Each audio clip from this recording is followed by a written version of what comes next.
Hello, my friends. Hi. Hello. Hello, I've been away. My name is Arlene Bishop. I'm a performing singer-songwriter, and I'm an artist on the spectrum. And I'm back in my studio after a really big experience, and I'm sharing it. I want to be sharing it with you for science. Yes, for science.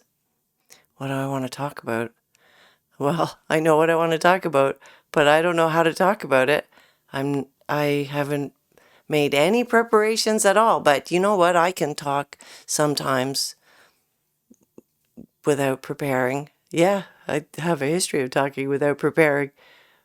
But what I want to talk about is dissociation. Dissociation and its role in helping us get through a really sticky situation, and when we've had dissociating events throughout our lives, and how to freaking control it the time when we really don't want it to be happening. Yeah, how is that for an introduction? Does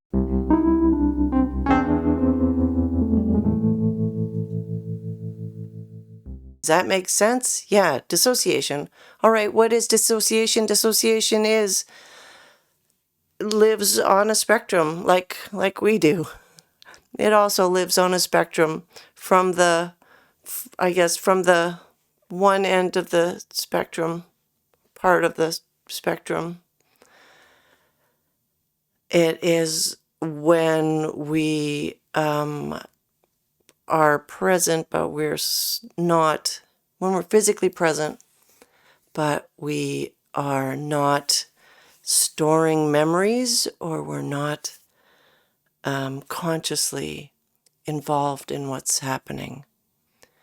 It's the experience when they describe it as when we come back from a stressful event, when we drive home from a really, stressful situation, and we get home and we can't remember how we got home. Like, I drove home, I got home, kind of thing.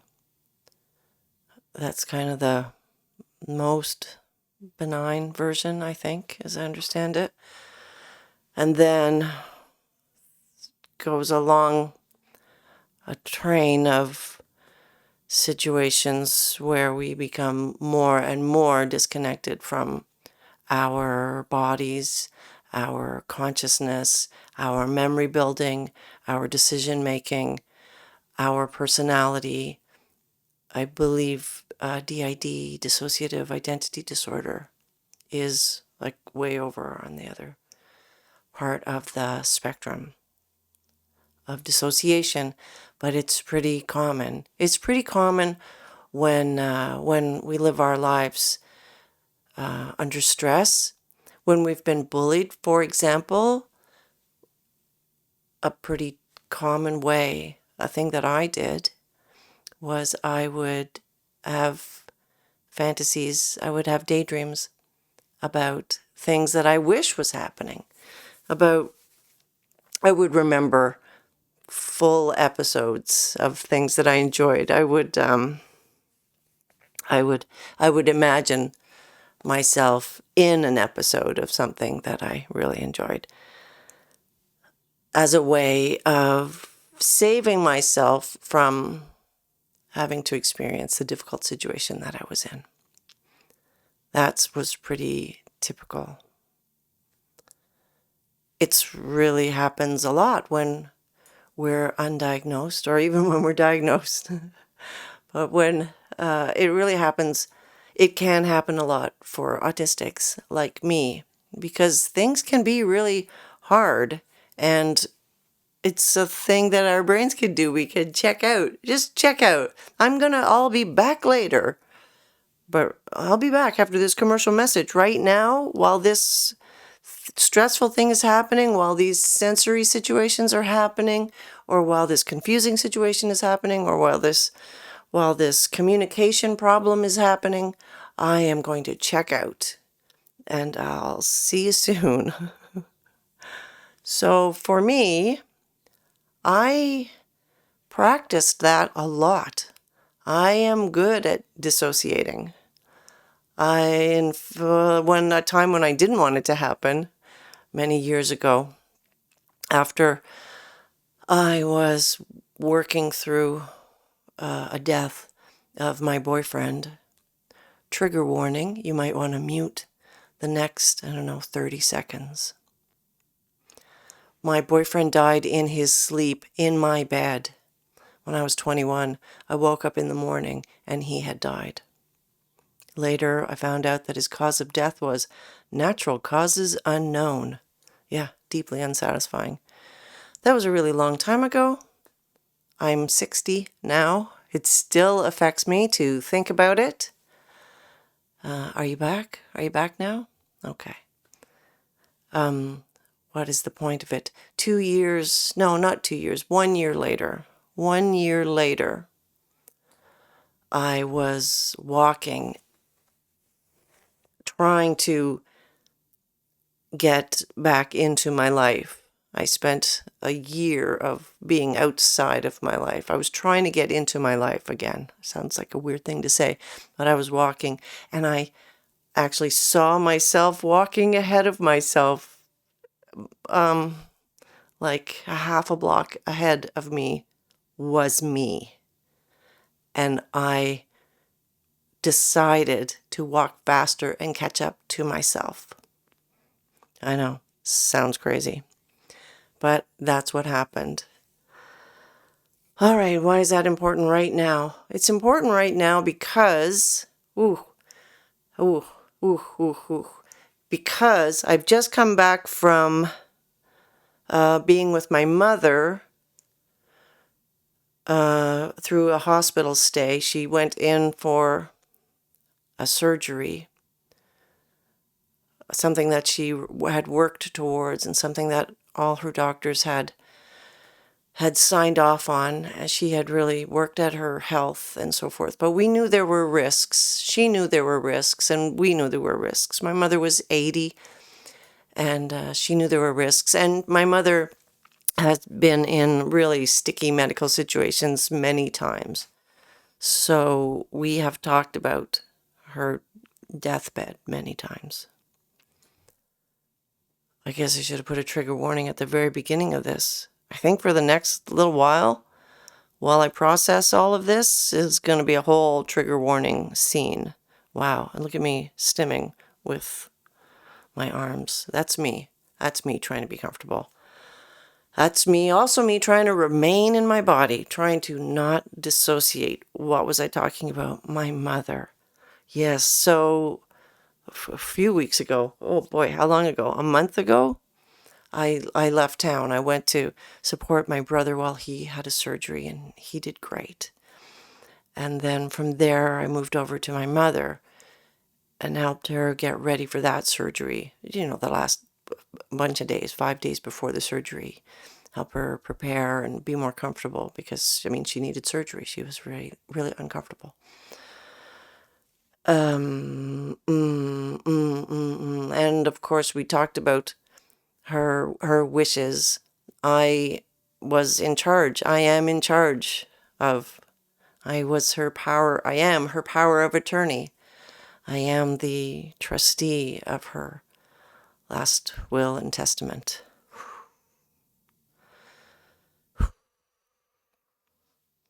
It's okay. It's okay. It's okay. So we had talked about this stuff. Oof. We had talked about this stuff. I was prepared. And I have done a lot of work around death. And as I have talked about in a previous video, I'm not afraid of death. Am I not supposed to use the word death? I don't know. It doesn't matter. I'm not afraid of it. And I'm not afraid of it. I wasn't afraid of it on her behalf either. And then she had the surgery, and for 24 hours, it went really well. I guess, and I guess we kind of all thought, that if it was going to go wrong, it was going to go wrong during the surgery. right? That's when it was going to happen. It was going to be like she wasn't going to make it out of the surgery, but she did. She survived the surgery, and the next day she was actually doing great. But then she declined and declined and declined, and it got worse and worse and worse. Whew. And already, before she even went into the hospital, I was already struggling. I am autistic. I am late diagnosed. I am ADHD. I was struggling. I was away from all my systems. I was away from my routines. I was away from my safe environment. I was away from everything, all these systems that I had built for myself. But I was with people who, even though they're not fully trained, they understand that I am autistic. I identify as autistic. I am diagnosed as autistic. And things are going to happen. And I need support when they happen, please. Not judgment, support. And I will do my best to tell you, family and friends, how to support me. So one of the ways was, how can my family and friends support me? Is let me have my time. Let me have time to reset. Let me have some alone time. Let me set the schedule, how much time I'm going to spend. I spent a lot of time at the hospital, but I decided when I arrived and when I left. Oh, yeah, taxis, like the whole thing. It was really a lot. And there was a lot of communicating. Oh my God, there was so much communicating. So many reasons for me to dissociate. Hospitals are fluorescent lit. They're lit. They're filled with bacteria and germs and sick people and upset, stressful people, stressed out people, worried people. And I have my empathy is supercharged. And I can feel when other people are having a hard time. It's why I can't go to casinos, because casinos aren't fun. Casinos are desperation rooms. Anyway, hospitals. Nobody is in the hospital because they want to be there. I suppose maybe in the maternity ward, but even then, nobody actually wants to be there. And confusing situations happen in the hospital. Hospitals are confusing. All those hallways, and this was an old hospital. This hospital was 100 years old. So there was the original building, and then there were all these additional buildings, right? So to get to elevator shaft C, oh my God, it was like a warren to get to where I needed to get to and up and around. And as I've discussed in previous videos, I get lost a lot. I get lost. Yeah, it was tricky. Also, so many reasons to dissociate. But I really didn't want to dissociate because I wanted to be there. I really wanted to be there for my mother. I wanted to be there and be strong for her. Because she was afraid. Oh.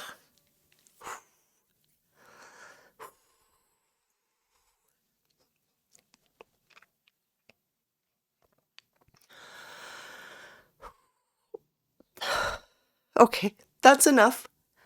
I didn't want to dissociate.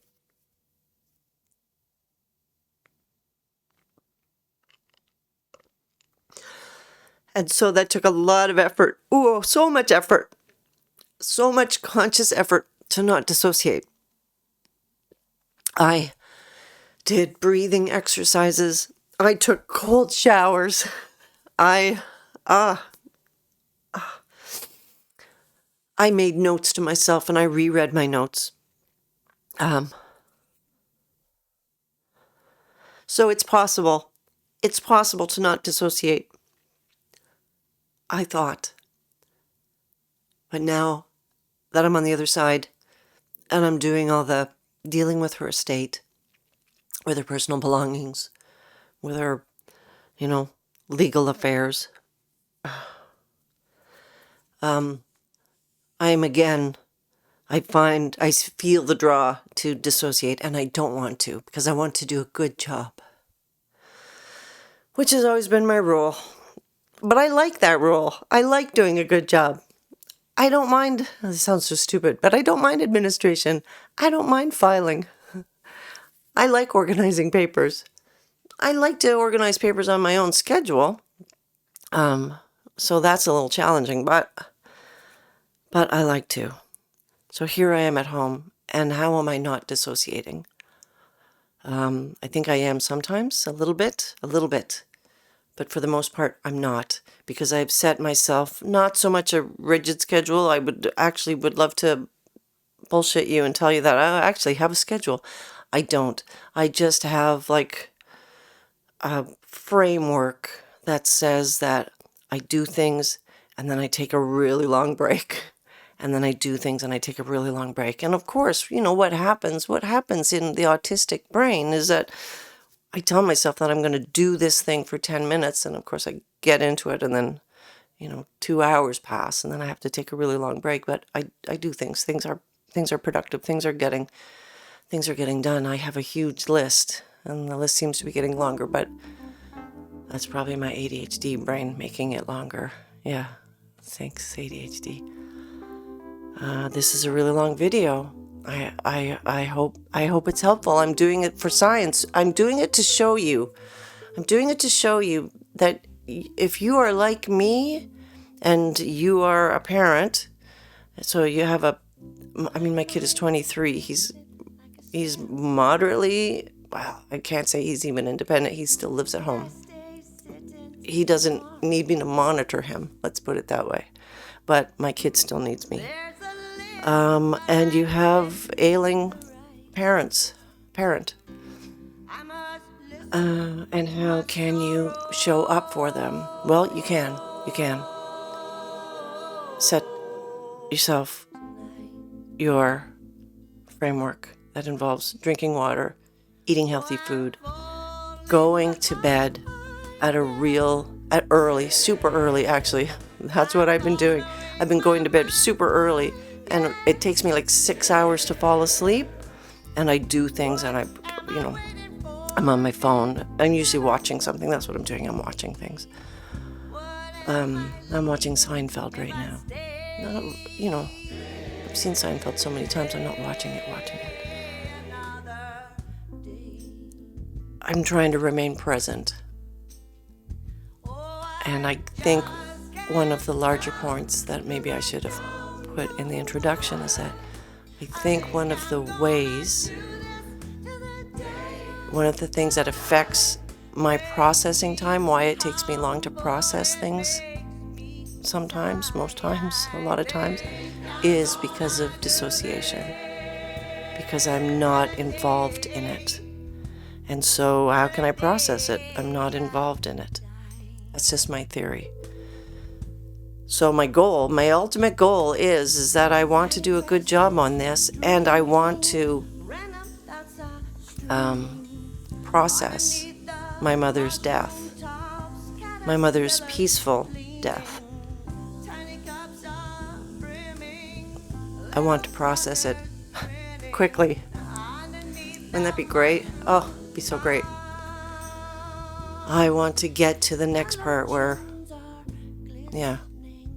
it feels all right. And I want to talk to you about relationship with my mom. What it means to be a late diagnosed person. What it means with my mother, my relationship with my mother that changed immensely over years, and over the past 2 years it changed significantly. But I feel myself dissociating right now, thinking about that. So I have to bring myself back into my body. Here I am, paying attention. I'm sorry this video was so long. I hope you're doing okay. I'm doing okay. Thank you so much for your really kind notes. Your very kind notes and messages really, really helped me go through the process. It's one of the ways that helped me to not dissociate from everything, was being able to share the process with you while it was happening, and to read your kind notes. It was really grounding. That was so helpful. Your messages about breathing, square breathing, your messages about taking care of myself, your messages about getting fresh air and sunlight and all that stuff. Super, super helpful. Thank you. Keep it coming. And right back at you. You take care of yourself. I'm going to take care of myself. And let's take care of some other people, because people are having a rough time. But I am doing okay. If this video has been helpful to you, please subscribe. Please like. Please drop me a note. Drop me a note. If you've got experience in this area, I'd love to hear about it. Even if you don't have experience in this area, I'd love to hear about it. Your comments really make me feel like I am cared for in a community, and that means everything. I will see you soon. Thank you.